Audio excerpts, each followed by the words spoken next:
దాని తర్వాత ఆ ముద్దాయిల ఆరుగులు జనసేన కండువా కప్పుకున్నారండి. అంటే వాళ్ళకి చెప్పారు, అరే వైసీపీ అంటే ఆవిడ మాట వినదురా, జనసేన వీరాభిమాని, మీరు జనసేన కండువాలు కప్పుకోండి, మిమ్మల్ని ఏమి చేయలేదు, పార్టీ ఎజెండా ఉంటుంది కదా, మీరు పార్టీ గొడుగులో ఉండండి అన్నారు. తర్వాత వాళ్ళు జనసేన కండువాలు కప్పుకున్నారు. చిరంజీవి గారు పుట్టినరోజులు చేశారు, ర్యాలీలు చేశారు, రాస్తారోకాలు చేశారు, ఎన్ని చేసినా అసలు వచ్చిందండి. అంటే వీళ్ళకి సంబంధించిన వాళ్ళు జనసేన వాళ్ళు తెలుసా, ఉడికి ఎక్కువ, జనసేన వాడి దేవుడికి ఎక్కువ, ఆడపిల్ల జీవితం నాశనం చేసేస్తాడా? లేదండి, మీరు పార్టీ స్టాండ్లో ఉండాలా, మీరు అలాగ విరుద్ధంగా పోతే మీ పదవి పోతుందండి. పదవి కోసం ఆశించి నేను ఏదైనా పని చేశానా? నేను ఆశించిన పని చూసి పదవి ఇచ్చారా? ఈ పదవి తృణప్రాయంతో వదిలేసి ఆడబిడ్డకి న్యాయం చేస్తాను, గుర్తుపెట్టుకో. నేనేమి ఎమ్మెల్యే టికెట్, ఎంపీ టికెట్ ఆశించి పార్టీ ఎజెండా కింద పనిచేసి పార్టీ చెప్పిన దానికల్లా తందాలు ఆడడం. నా అభిదయ భావాలు నచ్చి, అన్న నీలాగే నాలాగే ఇద్దరం ఒకే ఆదర్శాలతో ఉన్నామమ్మా, పార్టీకి సొసైటీకి పనిచేయాలని చెప్పి తీసుకున్నారు. ఒకవేళ పార్టీని ఈ పని చేయొద్దు అన్నది అనుకో, పార్టీకి నాకు జాంతనై కేల్కతం దుకాణం బంద్ అనుకుని ఫిక్స్ అయిపోయా. తర్వాత రోజు ఇక ఆరుగురిని అరెస్ట్ చేసే మూమెంట్ వచ్చింది.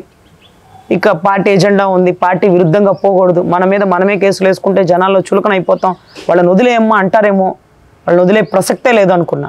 నాగబాబు అన్న గారికి చెప్పా, అన్న ఇలా జరుగుతుంది, నేను రాజీనామా ఇచ్చేస్తాను, వాళ్ళని అరెస్ట్ చేయాలి, నా బాధ్యత అది.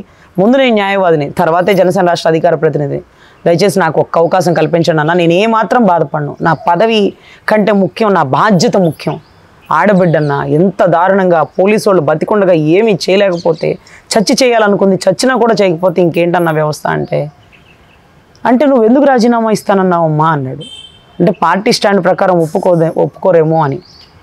నీ అన్న కళ్యాణ్ బాబు ఆడబిడ్డకు అన్యాయం జరిగితే సొంత పార్టీ అభ్యర్థినైనా జుట్టు పట్టుకొని ఈడ్చి బయటికి వేసేస్తాడు. సొంత పార్టీ అభ్యర్థినైనా వాడు ఏ కేడర్లో ఉన్నప్పటికైనా ఒక ఆడబిడ్డ చావుకి ఒకడు కారణం అయ్యాడంటే వాడు జన సైనికుడే కాదు. చిత్తశుద్ధితో పనిచేయాలి. నువ్వు నచ్చింది చెయ్యి, నీ ఆరుగురిని అరెస్ట్ చేసి నాకు ఫోటో పెట్టు, దట్ ఈస్ జనసేన రాష్ట్ర అధికార ప్రతినిధి అనిపించుకో అన్నాడు. తెల్లారే మొత్తం ఆరుగురిని ఎక్కడెక్కడ తొప్పల్లో వాళ్ళని కానిస్టేబుల్ని పట్టుకుని ఎరకొచ్చి మొత్తాన్ని ఆరుగురిని పోలీస్ స్టేషన్కి సరెండర్ చేయించారు. తర్వాత కోర్టుకు వెళ్ళారు. సో ఇటువంటి పరిస్థితుల్లో వాడు ఎవడో చెప్పాడు, నేను వైసీపీ అంటే భయపడద్దు, ఆ అమ్మాయి జనసేన అంటే లొంగిపోయిద్దని. ఒకడు బెదిరింపులకి లొంగను, ఒకడు ప్రేమకి వంగనరా. ఇలా వంగిపోయి అంటే ఎప్పుడో నేను అదేంటది నా ఆధార్ కార్డు కూడా తెలంగాణకి మారిపోయి ఈ పార్టీకి డూప్లెక్స్ త్రిబులెక్స్లో ఉండి ఒక పదవిలో ఉండేదాన్ని. ఏది గల్లీ పార్టీ కాదు, నేషనల్ పార్టీ పదవిలో ఒక కాంగ్రెస్ బీజేపీలో కూర్చోబెట్టేవాళ్ళు, పిలిచి పీఠం ఇచ్చేవాళ్ళు. నాకు వద్దు సార్, నా వృత్తిని నమ్ముకున్నాను సార్, నాకు ఇవేం వద్దు సార్, న్యాయం చేయండి సార్ అన్నకి కూడా అదే చెప్పా. కానీ ఆ పని ఏదో ఆ వృత్తి ఏదో పార్టీలో ఉండి చేస్తే నీలాగా కొంతమంది ఆదర్శంగా ముందుకు వస్తారమ్మా. జనసేనలో ఇంత మంచి అమ్మాయి ఉందా, మనం కూడా అలాగే ఉండాలనుకుంటారు. నువ్వు నీ బాధ్యత నువ్వు చెయ్యి, నీ పార్టీ పని కండవా కప్పుకొని చెయ్యి, నీ బాధ్యతకి ఎప్పుడు నేను ఆటంకపరచను అని కళ్యాణ్ బాబు గారు ఎప్పుడో మాట ఇచ్చారు. కానీ ఒక భయం అనమాట, పార్టీ ఎజెండా ఉండగా పార్టీ సభ్యులను అరెస్ట్ చేయడం ఏంటి, తప్పు చేసిన వాడు ఎవడైనా వదలనన్నా అనే పర్వంతో నాగబాబు అన్న ఒకటే మాట చెప్పారు, నీ అన్న కళ్యాణ్ బాబు ఆడబిడ్డకు అన్యాయం జరిగితే చూస్తూ ఊరుకోడు. సుగాలి ప్రీతి విషయంలో ఎంత పోరాడాడు, యువరాజ్యం ఉన్నప్పుడు ఎంతమంది ఆడబిడ్డల కోసం పాటుపడ్డాడో నీ అన్న గురించి నీకు తెలియదమ్మా, గుర్తుపెట్టుకో అన్నాడు.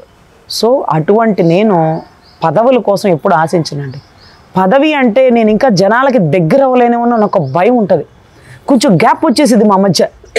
ఒక పదవి ఏదైనా ఇచ్చారనుకోండి, చుట్టూ ప్రోటోకాల్ జనాలు బాధ అని నా ఇంటికి వచ్చే వాళ్ళు రాలేకపోతారేమోనని కడు దూరంగానే ఉంటుంటా. నేను ఏదో డిబేట్లో మాట్లాడడం, ఎక్కడన్నా అక్కడక్కడ సభలు ఉన్నప్పుడు వెళ్ళడమే తప్ప అన్ని చోట్లకి నేను వెళ్ళనండి.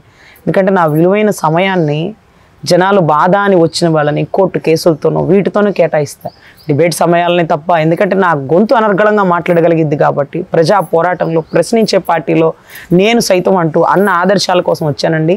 ఈరోజు నిజంగా ఆ రోజు రాజీనామా చేసుంటే నిజంగా నాకు నమ్మకం పోయిండేదండి. నీ అన్న కళ్యాణ్ బాబు అంటూ నాగబాబు అన్న నాకు ఇచ్చినటువంటి ధైర్యానికి నిజంగా కృతజ్ఞతలండి. అట్లాంటి నేను ఈరోజు రాజకీయంలో అడుగు పెట్టడము అంటే ఖచ్చితంగా గుంటూరు వెస్ట్కు చూసుకుంటే ఇది ఒక జనసేనకు సంబంధించి పార్టీకి అంటే జనసేనకి ఇవ్వాల్సినటువంటి సీటు. ఇంకొకటి ఏంటంటే కాపు గడ్డ అనడానికే గుంటూరు అడ్డా అండి. మా ఏటుకూరు, మా లాల్పురం అంటే డివిజన్లుగా విభజించిన గుంటూరు అంటే కాపుల అడ్డ. వంగవీటి రంగా గారు అక్కడ గొడవ పడిన పర్వమే కానీ ఎక్కువ కాపు కమ్యూనిటీని పెంచి పోషించింది గుంటూరు. పైల్వాన్లైనటువంటి కాపులు గుంటూరులోనే ఉన్నారు. అసలు ఒకప్పుడు కొరిటిపాడులో మర్డర్ కేసు మీకు తెలుసు. అటువంటి పరిస్థితుల్లో కూడా రాజకీయాల్లో కానీ కాపు పాత్ర ఈ గుంటూరు నుంచి హెవీగా బయటకు వెళ్ళేది. కానీ ఈసారి చూడండి, మీరు గమనిస్తే రాష్ట్ర ఎలక్షన్స్లో జగన్మోహన్ రెడ్డి గారి ప్రభుత్వం కూడా గుంటూరు మీదే కాన్సన్ట్రేట్ చేసింది. రాజధాని రైతులకి ఆయువు పట్టు గుంటూరు 2.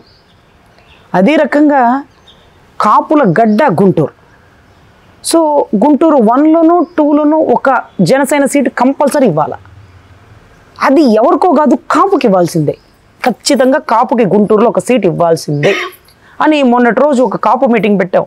ఇది విజ్ఞాన మందిర్ బాలకుటీర్లో, బాలకుటీర్ సంబంధించిన మార్కెట్ దగ్గర విజ్ఞాన మందిర్లో. సో అక్కడ జరిగినటువంటి డిస్కషన్ మీ అందరికీ తెలుసు. అరే కాపోడు ఒకటి చెప్తే వింటే వాడు కాపోడు ఎందుకు అవుతాడు? ఒక మీటింగ్ ఏంటి సార్ గొడవలు జరిగే, మా మీటింగ్ ఎప్పుడు ఇంతే ఉండదు సార్, మా వాళ్ళు ఒకటి చెప్పింది అండు, ఎవడు ఎజెండా వాడికి అది ఉంటుంది. సో గొడవ జరిగితేనే అది కాపు మీటింగు. వ్యక్తిగత స్వేచ్ఛ ఎక్కువ. ఇలా చెయ్యండి అంటే అటెందుకు చేయాలా, వాడు ఏం చేశాడని తెలిసి ప్రతి ఒక్క వ్యక్తిలో తప్పుని ప్రశ్నించేవాడే కాపోడు. బైండ్ అయ్యే స్వభావం ఉండదు. బైండ్ ఎవరు అసలు. ఇంకొకటి ఏంటంటే వాళ్ళు తగ్గి దేనికో దానికో తల వంచరు. అరే నువ్వు ఎక్కువ తక్కువ మాట్లాడితే నీకున్న పదవి పోతే పోనీరా పదవి, ఆ మొండని ఎవడు తెచ్చుకుని ఎత్తున పెట్టుకుని కూర్చోబెట్టుకుంటాడే తీసేయి.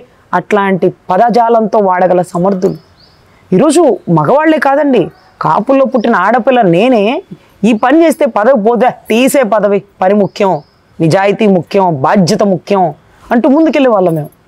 పదవుల కోసం తల ఉంచితే వాడు కాపోడు ఎందుకు అవుతాడు? కాపోడు ఎప్పుడో రాజ్యాధికారం నెత్తినెత్తుకునేవాడు, కొన్ని తగ్గి కొన్ని చాటలు ఎగిస్తే ఎప్పుడు తగ్గేదే లేదు అనేటటువంటి పరిస్థితుల్లో ఉండేది కాపులు. అందుకే వీళ్ళు ఎదిగినా ఎదగపోయినా శాసించేది ఎప్పుడూ కాపులే. అది 2 పార్టీలకు తెలుసు. ఈరోజు ప్రశ్నించేది వాళ్ళే, గొడవల్లోకి దిగేది వాళ్ళే. నువ్వు ఇంట్లో నీకు ఒక 50 కోట్లు ఉండొచ్చు, బయటకు ఎదిరిపోయి 1 కోటి రూపాయల కారులో ఉండొచ్చు. ఎవడన్నా రాళ్ళు వేసుకుని కొడుతుంటే మళ్ళీ అదే కారులో వెనక్కి వెళ్ళిపోతాం. కారు దిగో, సైకిల్ దిగో, బండి దిగో, ప్రశ్నించి పోట్లాడేవాడే కాపోడు. అంటే భయం ఉండదు, కేసులు అంటే లెక్క ఉండదు, దేనికైనా తెగిస్తాడు. సో ఇది మేము చాలా వీరోచితంగా చెప్పుకుంటామండి. సో తద్వారా ఈరోజు మీరు అంటుంది విడుదల రజనీ వర్సెస్ కన్నా రజనీ అని. ఎలా ఉంటుంది? విడుదల రజనీ పక్కన మినిస్ట్రీ ఉంది, విడుదల రజనీ పక్కన డబ్బు బలం ఉంది, విడుదల రజనీ పక్కన బీసీ సామాజిక వర్గం ఉంది, ఇక రెడ్డి సామాజిక వర్గం ఉంది. మరి కన్నా రజనీ దగ్గర ఏముంది? నిజాయితీ ఉంది, భయం లేనితనం ఉంది, ప్రభుత్వాన్ని సైతం సూటిగా ప్రశ్నించే తత్వం ఉంది, కాపు సామాజిక వర్గం ఉంది, జనసేన వర్గం ఉంది. ఈరోజు రాజధాని కోసం పోరాడాను కాబట్టి రాజధాని రైతులు కానీ అన్ని కులాలు ఉన్నారండి. అంటే ఒక దళితుల కోసం పోరాడాను, ఒక కమ్మోళ్ళ కోసం పోరాడాను, ఒక రెడ్ల కోసం పోరాడాను. సో అన్ని కులాలని కలుపుకెళ్ళే తత్వంతో ఈరోజు ఒక అడ్వకేట్గా ఉన్నటువంటి నేను రాజకీయానికి సరిపోతానా అంటే ఆవిడ దగ్గర ఉంది, నా దగ్గర లేనిది కేవలం డబ్బే. ఆవిడ దగ్గర లేని మైనస్లు చాలా ఉన్నాయి, నాకు ఒక్కటే మైనస్ డబ్బు. రాజకీయ బ్యాక్గ్రౌండ్ అంటారా, ఎప్పుడు ఒకడు తయారు చేపిస్తే తయారయ్యేదానికంటే స్వతంత్రంగా దానికి తాను తయారైన దాంట్లోనే స్వచ్ఛత ఉంటుంది.